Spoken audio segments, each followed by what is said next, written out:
in 2012, the Salt Fork State Park was named one of the U.S. top 10 Squatch-iest places in America. So that's something to note there. It also has held several Bigfoot conferences over the years. And one of those conferences it was called the Annual Bigfoot Conference, and which I think later became the Ohio Bigfoot Conference. This guy, Don Keating, he started the Annual Bigfoot Conference in, I believe, 1989. Wow. And then they moved it to Salt Fork in 2005. And then he kind of handed the baton off to Mark DeWorth, and he's been running it ever since. And I believe now it's called the Ohio Bigfoot Conference. And that's something here, the Strange Crew. We got to get to that. I was about to say, is this annual? It was it was May 2nd. I believe it's been moved to August COVID. 12th, 14th, something like that. We'll have to fact check that. Yeah, I'd love to give a shout out to the Ohio Bigfoot Conference. If you have anything going on in August, go check that out. Yeah. And the Salt Fork National State Park is beautiful from what I've heard. And I've been in and around that area of Cambridge, and it's gorgeous out there. Now you're recoining the term squatchy. Yeah, it's beautiful. It's a squatchy. It's fairly squatchy. So the squatch, he likes the beauty too. So one thing about this area is just the habitat.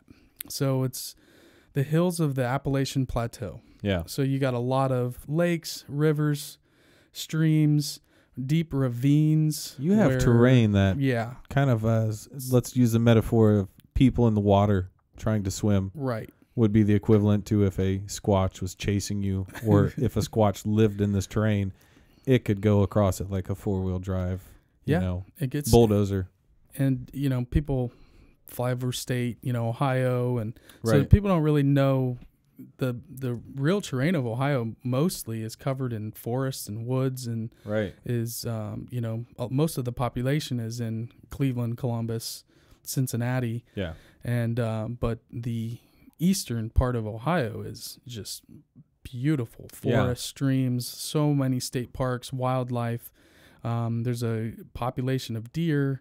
There's just deer everywhere out there. So if there was something out there, according to some people, there is the habitat to support a creature. Absolutely. Potentially. And who Absolutely. knows? So we talked a little bit about already. We mentioned Don Keating, and he's an interesting guy. And Don, if this finds you, we would love to reach out to you at some point and get you on the show. Absolutely. He wrote a book. He self-published a book called The Sasquatch Triangle, and then I believe it was republished in 2001, and it's The Sasquatch Triangle Revisited. And I can't seem to find that anywhere for sale. I definitely was looking to purchase that before the episode, and I just can't find it. No anywhere. digital? Just could not find it. If anybody's got the hookup on that, let us know. Library. Yeah, I guess it's like 84 pages. He's got some drawings in there, some reports early on when he kind of came into the fold in Newcomerstown, Ohio. Yeah. And he started getting into it, I think in the early 80s. And then in 1984, he saw an article that was written in this Newcomerstown newspaper. Okay. And then he just decided to go ahead and head to Newcomerstown and started connecting with people there. A lot like John Keel going down to see the Mothman, just this little tug or pull of inspiration, if you will. Absolutely. Okay. And so Don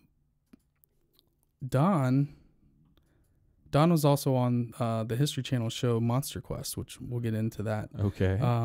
And so he started the Eastern Ohio Bigfoot Investigations Organization. Right. So he's been at this for quite a while.